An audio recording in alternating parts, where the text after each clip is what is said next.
YouTube channel में स्वागत करते हैं। और आज हम लोग देखेंगे क्लास 10th का जैक बोर्ड के द्वारा जो परीक्षाएं हो रहे हैं। तो इसमें 25 तारीख में जो आप लोगों का मैथ एग्ज़ाम है, ठीक है, मैथ जो आप लोगों का एग्ज़ाम है, इस एग्ज़ाम में जो सब्जेक्टिव क्वेश्चन रहेगा, वो सब्जेक्टिव क्वेश्चन लगभग 30 प्रश्न को हम VVI कर दिए हैं। लगभग जो आप लोग कुछ भी अब तक नहीं किए हैं अब तक, तो उन लोगों के लिए सबसे फ़ायदा होगा, क्योंकि उसका जो फेल होने की संभावना है वो नहीं रहेगा। ये 30 मैथ जो है आप लोग करके जाइए, ठीक है, तब आप लोगों का कोई दिक्कत नहीं होगा, फेल आप लोग नहीं होंगे, ठीक है। ये सब्जेक्टिव में, और ऑब्जेक्टिव तो आप लोग कुछ भी लगा के आ जाते हैं, मतलब जो अपना जो एक ई होता है वो आप लोग लगा लेते हैं, वो तो उसमें मैथ जो है बनाने की कोई ज़रूरत नहीं पड़ता है, लेकिन सब्जेक्टिव में बनाना पड़ेगा। तो इतना बड़ा बुक है, और उन बुक में से आप लोग मतलब कहाँ से प्रश्न लेंगे, क्या लेंगे, नहीं लेंगे, तो इस तरीके का जो है आप लोगों का ये रहता है, ठीक है। समझ नहीं आता है कि कहाँ से करें, क्या करें, कौन सा करें, कौन सा नहीं करें। तो जो नहीं किए हैं अब तक कुछ भी, उन लोगों के लिए वीडियो है। थोड़ा बहुत ही सब आप लोग करके जाइएगा, तो कोई दिक्कत मतलब फेल नहीं होगा, ठीक है। जो लोग किए हैं पूरा, उन लोगों के लिए भी है, ठीक है। वो लोग तो जानते ही होंगे, फिर भी उन लोगों के लिए भी थोड़ा बहुत गेस रहेगा कि कौन क्या सब आएगा, ठीक है। तो पिछले साल भी इसी तरीके से मतलब दिए थे, तो लगभग 80 में से 40 रहता है, तो 40 में से आप लोगों का 20-25 नंबर का जो है इसी में से आया था, तो 25 नंबर आ गया, ठीक है। वो कोई छोटी बात नहीं है। 25 नंबर 30 गो प्रश्न में से, इतना बड़ा बुक का 30 प्रश्न जो हम बना दिए हैं, इसमें से 25-30 नंबर आ जाता है, तो कोई छोटी बात नहीं है, ठीक है। तो देख लीजिए एक बार, और ये सॉल्व जो है खुद को करना पड़ेगा, ठीक है। हम प्रश्न ही लिए हैं, ठीक है। आप लोग जहाँ पढ़ते हो, कुछ जो टीचर से पढ़ते हो, या यूट्यूब से पढ़ते हो, या कहीं से भी पढ़ते हो, या खुद से स्टडी कर रहे हो, तो आप लोग अपना जो बनाए हैं उसका जो कॉपी है आप लोगों के पास, वो कॉपी आप लोग उठा लीजिए, और ये मैथ को आप लोग सॉल्व कीजिए जो हम आप लोगों के लिए दे रहे हैं, ठीक है। तो फेल होने की संभावना आप लोगों का नहीं रहेगा, ठीक है। चलिए, इसमें देखिए पहला जो प्रश्न जो रहेगा, 10 प्रश्न रहेगा 2-2 मार्क्स का, ठीक है। तो यही प्रश्न हम लोग पहले देखेंगे। तो देखिए इसमें जो प्रश्न है, यदि HCF 657 है और 306 है समान 9 ही हो, तो LCM इतना इतना तो ज्ञात करना है, ठीक है। ये सब 2 नंबर का है, आप लोग ज्ञात कर लीजिए वो वाला। उसके बाद दूसरा देखिए, त्रिभुज ABC में यदि कोण B कोण समकोण है, तो AB बराबर BC हो, तो सिद्ध कीजिए कि AC² = 2AB²। ये भी 2 नंबर का ही है। तीसरा देखिए, 96 और 404 का अभाज्य गुणनखंड विधि द्वारा HCF निकालना है, ठीक है। ये भी 2 नंबर का है। 10 को 2 नंबर का प्रश्न है। यदि cot A समान 8/15 है, तो sin A का मान आप लोगों को निकालना है। 5 नंबर में देखिए, त्रिज्या वाले एक वृत्त के एक त्रिज्याखंड का 6 सेंटीमीटर त्रिज्या वाला पहले लाइन का ही है, तो क्षेत्रफल ज्ञात करें और जिसका कोण 90 डिग्री होगा। ये भी 2 नंबर का है। 6 नंबर वाला प्रश्न देखिए, 140 को अभाज्य गुणनखंड द्वारा गुणनफल के रूप में व्यक्त करना है। ये भी 2 नंबर का है। 7 नंबर में देखिएगा, मान निकालिए। तो 5 क्या है, 5 cos² 60 degree plus 4 sec square 30 degree minus 10 square 40 degree, तो ये भी 2 नंबर का है। 8 नंबर में देखिए अभाज्य गुणनखंड विधि द्वारा और 404 का HCF ज्ञात करें। ठीक है, ये सब मतलब है। उसके बाद देखिए मान निकालिए तो 90 sine 60 degree cos 30 degree plus sine 30 degree और कॉस 60 डिग्री, ये भी आप लोगों को निकालना पड़ेगा। 10 नंबर में देखिए ये 5 प्रश्न रहेगा। ठीक है, इसमें 5 प्रश्न रहेगा, इनमें से आप लोगों को 6-7 रहता है लेकिन 5 ही को करना पड़ेगा। तो इनमें से 10 प्रश्न हम लिए हैं, लगभग 3-4 प्रश्न यही से आएगा। ठीक है, ये भी और एक ठो है, इसको भी कर लीजिए। उसके बाद अभी जो आएंगे हम लोग, ये 3 नंबर वाला प्रश्न है, ये 3 नंबर का रहता है। 5, 2, 3 और 5 नंबर का रहेगा। इस तरीके के दर्शाइए कि एक धनात्मक विषम पूर्णांक इस तरीके से है 4t या +1 या q होगा, ये q है शायद, 4q + 3 के रूप में होता है। तो q का मान आप लोग को पूर्णांक एक पूर्णांक है, तो इसमें निकालना पड़ेगा। 3 मार्क्स का रहेगा। समीकरण युग्म 2x - y = 2 है, तो 4x = y = 4 है, माइनस होगा तो -4 है। तो ग्राफिक विधि से इसको हल करना है।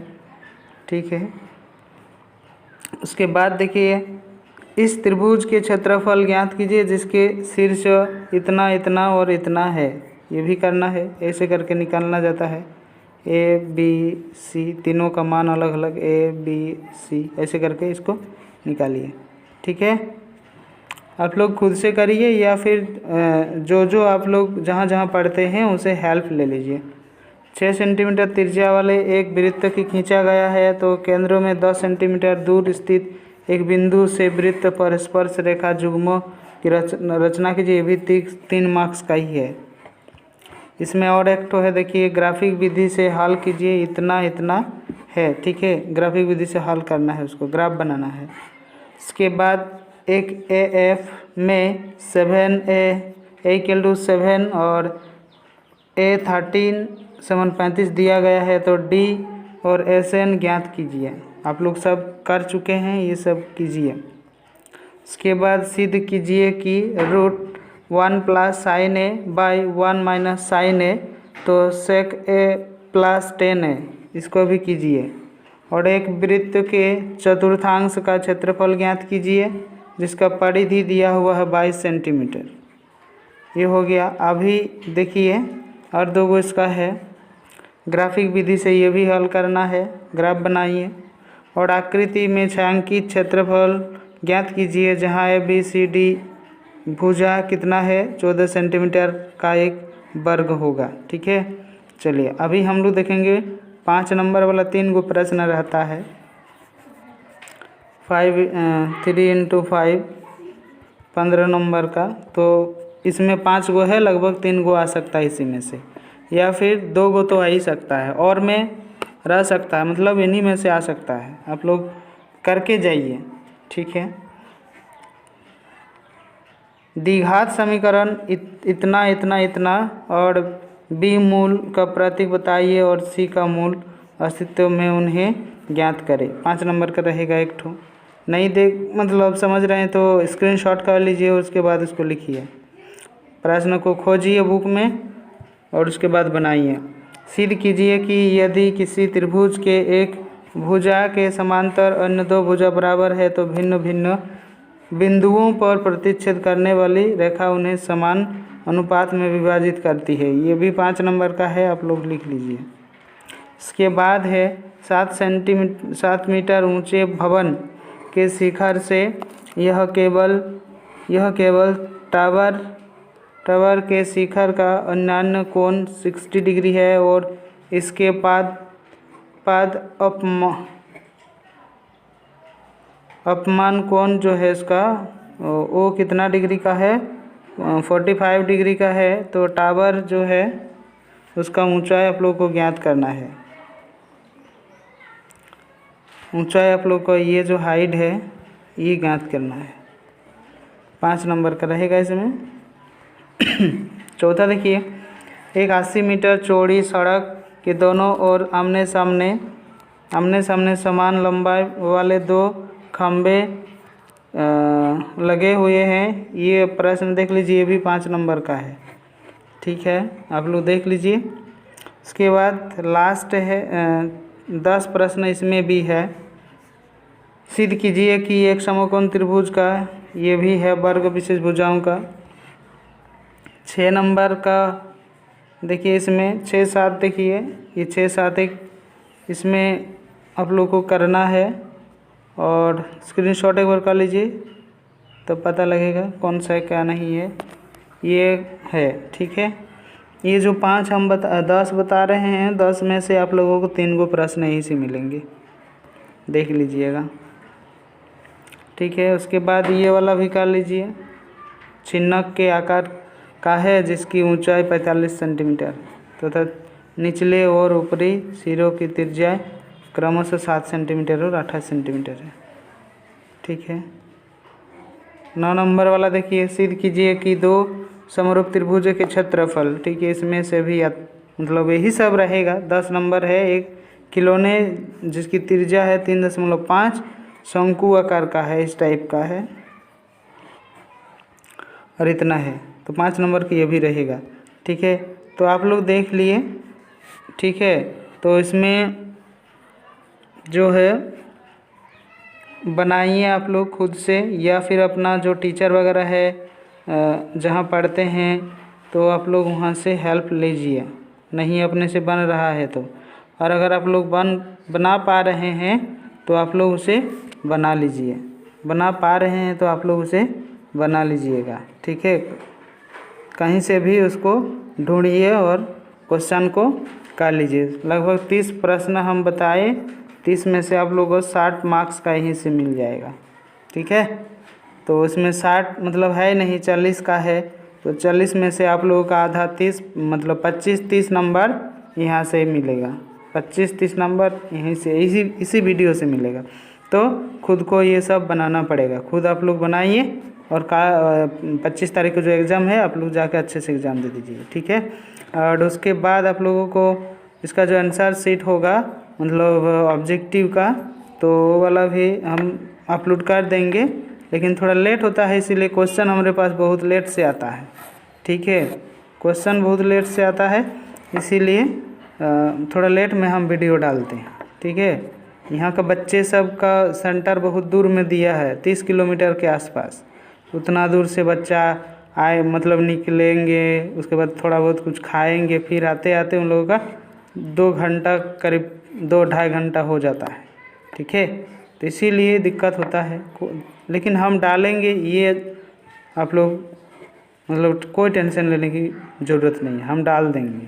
ठीक है, तो चलिए आप लोग वीडियो पूरा देखें, इसके लिए आप सभी को बहुत बहुत धन्यवाद। कोई दिक्कत रहेगा तो इस नंबर पे व्हाट्सएप कीजिएगा, कॉल मत कीजिएगा। ठीक है, चलिए सभी को बहुत बहुत धन्यवाद, थैंक यू।